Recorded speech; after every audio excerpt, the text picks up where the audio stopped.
Hello all, welcome back to Made Legally. With the ongoing CPC lecture series, this is the next topic before you. Today we'll be dealing with the term res sub judice and dealing with the provisions and very important landmark and recent case laws. We'll be also dealing with the general provisions and the essentials. So without wasting much of our time, please do subscribe to the channel so that you follow these knowledgeable lectures. Let's just start with the section for now. So section 10 before you talks about stay of suit. Now, when we talk about stay of suit, it simply says this res sub judice works with the principle that during the pendency of any litigation, when there is a pending litigation, जब कोई भी litigation pending हो, कोई suit pending हो, तो बार करता है to go ahead and proceed with the same kind of litigation between the same party. उसी सेम इशू को डील करने से बार करता है. क्या यहाँ पर प्रोसीड करना बार है या सूट फाइल करना ही बार है? तो कोर्ट कहता है सूट फाइल करना बार नहीं है. No suit will be barred from being instituted. What will be barred is proceeding with it. Procedure करना बार है अपॉन द कोर्ट.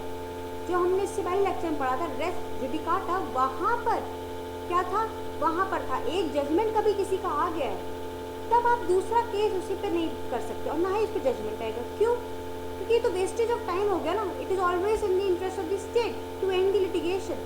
पर जब आप बार बार एक ही इशू को लेके बिटवीन द सेम पार्टीज और litigating in the same title, आप बार बार किसी कॉम्पिटेंट कोर्ट के पास जा रहे हैं उसी मैटर को लेकर जिसका डिसीजन आ चुका है, तो वेस्टेज हो गया.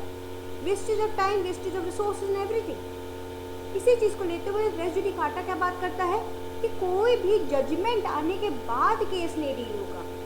बट रेस सब जुडिस क्या बात करता है? पेंडिंग लिटिगेशन की. अभी तक फाइनल जजमेंट नहीं आया, not had been finally heard and decided, जो कि हमारा वन ऑफ द कंडीशन है in the case of res judicata as per section 11. ठीक है, तो लेट्स जस्ट सी प्रोविजन क्या कहते हैं. No court shall proceed with the trial of an issue. Proceed किससे नहीं करेगा? ट्रायल से. in which the matter in issue is also directly and substantially an issue in a previously instituted suit. What is required is there is a pending litigation. कोई previously instituted suit होना चाहिए, उसके अलावा कुछ नहीं.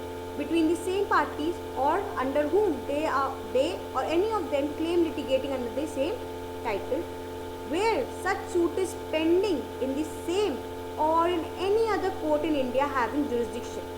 ज़रूरी नहीं है कि बॉम्बे कोर्ट में ही कोई सूट पेंडिंग हो, कोई बॉम्बे में कोई दिल्ली में, पर एक pending suit in the whole India will create a bar on the court to proceed और to trial on the same suit anywhere in India.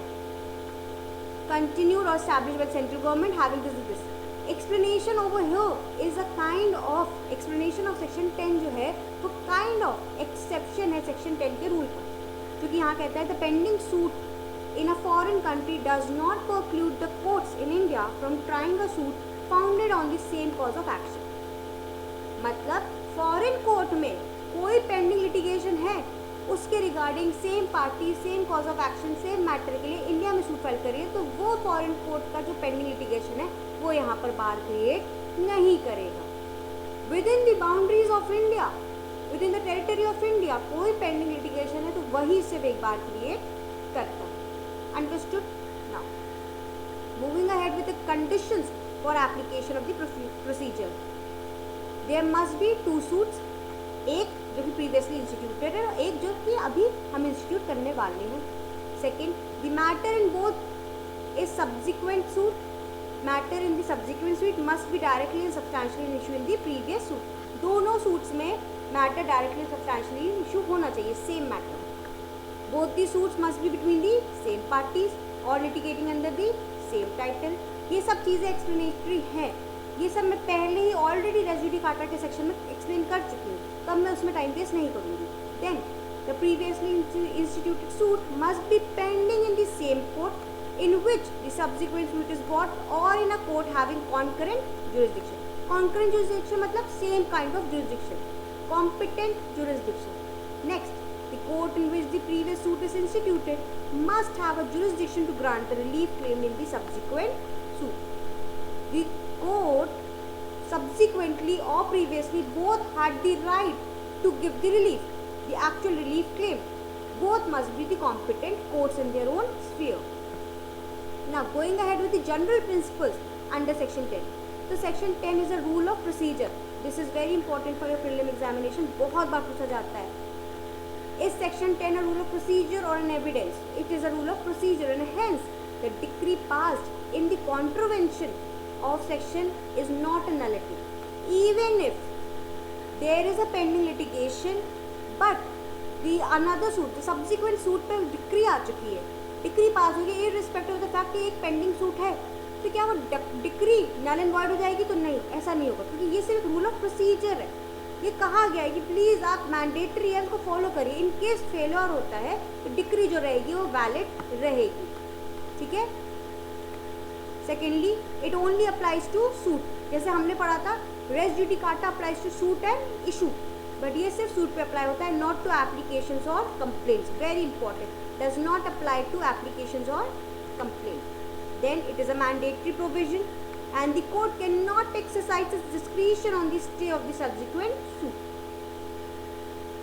If there is a pending litigation, the court will be bound कि आप stay लगाओ, ना कि आप discretion करो कि लगाएं कि ना लगाएं. इस पर आपको thought नहीं देना है. Next important provision is the provision applies on pro forma parties. पहला क्या था? Res judicata does not apply to pro forma parties or pro forma defendant. Over here it applies to pro forma parties as well. और exception हमने पहले deal कर लिया, जो कि एक्सेप्ट वो आपका एक्सप्लेनेशन है सेक्शन 10 का, कि suit pending in foreign court and interim orders are exempted. उस पर आपका अप्लाई नहीं होगा. तो remember, foreign courts and interim orders दोनों, सूट भी हो चाहे इंटरिम ऑर्डर्स हो, दोनों ही आपका एक्सेप्शन है from this rule. Now going ahead with the landmark cases in this regard. Very important, Manohar Lal versus Seth Hiralal 1962 का केस हुआ, जहाँ पर कहा गया है कि जो लैंग्वेज है सेक्शन 10 की वो बहुत क्लियर, डेफिनेट और मैंडेटरी एंड वो प्रोहिबिट करती है किसी भी trial of a subsequent suit. इसमें कोई भी डिफरेंस नहीं है. The earlier suit was filed in violation of the agreement between the parties. अगर कोई पहला सूट भी अग्रीमेंट ऑफ पार्टीज के वायलेशन भी फाइल हुआ था, फिर भी दूसरा सब्सिक्वेंट सूट उसको बार ही करेगा. ठीक है. मनोहर Lal versus Seth Hiralal. Next is R Srinivasan versus southern petrochemical industries corporation. ये 1992 का केस लॉ है, जहाँ पर कोर्ट ने ऑब्जर्व किया कि जो directly and substantially in issue कहा गया अंडर सेक्शन 10 वो डिफरेंट है फ्रॉम द वर्ड इंसिडेंटली और कोलैटरली इन इशू. इसका मतलब उन्होंने बताया, meaning thereby that the whole subject matter in both the proceedings is identical and not merely one of the many issues which arise in both the suits is same. ऐसा नहीं होना चाहिए 4 issue में से कोई एक issue same हो, नहीं, चारों के चारों इशू सेम होने चाहिए. It must be directly and substantially, not incidentally और collaterally in nature. Understood. Then the next case is Indian bank versus Maharashtra state cooperative marketing federation limited 1998 case law, whereby Supreme Court held that the rule laid down under section 10 of CPC applies to trial of the suit and not to the institution thereof. Court का जो ये section 10 का provision है, ये सिर्फ और सिर्फ trial पे अप्लाई करेगा, इंस्टीट्यूशंस पे नहीं, ट्रिब्यूनल्स, कोर्ट्स के ऊपर नहीं, but only on the trial. Stay लगेगा ट्रायल के ऊपर. Understood. There is no other method और way by which section 10 will apply. Now coming with the latest case laws in this matter, whereby Amitabh Vashisht versus Tarun Bedi का 1922 का case है, और अशोक लाल चोपड़ा ने उसी केस को रीट्रीट किया, मतलब उसी चीज़ को दोहराया इन 2023, जिसमें पहले हमारे पास दिल्ली हाई कोर्ट है और दूसरा हमारे पास हिमाचल प्रदेश हाई कोर्ट है. दिल्ली हाई कोर्ट ने डिसमिस करा petition held that for party to obtain relief under section 10 there must be identity of cause of action, subject matter and relief. अगर आपको सेक्शन 10 के अंदर फॉल करना और स्टे लगाना है, उसमें 3 चीज़ों की आइडेंटिटी होनी चाहिए दोनों सूट्स में. कॉज ऑफ एक्शन हो, सब्जेक्ट मैटर हो और relief. Cause of action, subject matter और रिलीफ, 3 चीज़ें आइडेंटिफाइड होनी चाहिए, एक जैसी होनी चाहिए, तभी आपका सेक्शन 10 अप्लाई होगा.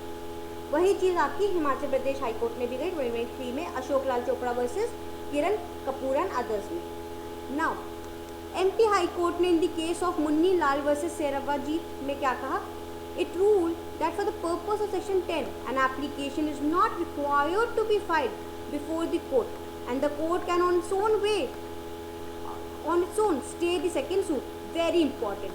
MP हाई कोर्ट ने कहा अगर कोई पेंडिंग लिटिगेशन है तो इस चीज़ में कोर्ट को खुद अवेयर होना चाहिए, खुद वो स्टे लगाएगा. ज़रूरी नहीं कि हर बार पार्टीज आए. मतलब मान लेते पेटिशनर ने सूट फाइल किया इन द नेक्स्ट कोर्ट, तो बार बार डिफेंडेंट एप्लीकेशन फाइल नहीं करेगा बिफोर द कोर्ट कि there is a pending litigation.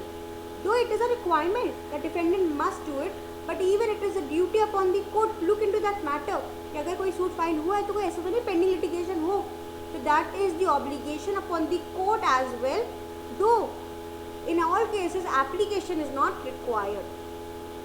Court being a prima facie authority in dealing and delivering justice, उनके ऊपर भी तो कुछ बर्डन आना चाहिए. कोर्ट हमेशा वेव ऑफ नहीं कर सकता अपना बर्डन सेइंग कि अरे दूसरी पार्टी में तो अवेयर था अगर लिटिगेशन कोई पेंडिंग है उसको एप्लीकेशन फाइल करनी चाहिए. नहीं, कोर्ट को खुद अपना विजिलेंट होना और देखना है कोई और सूट तो फाइल नहीं हुआ इन दिस मैटर. अगर ऐसा हुआ है तो वो खुद स्टे लगाएगा and he will not wait for the application from the other party. These are the landmark cases.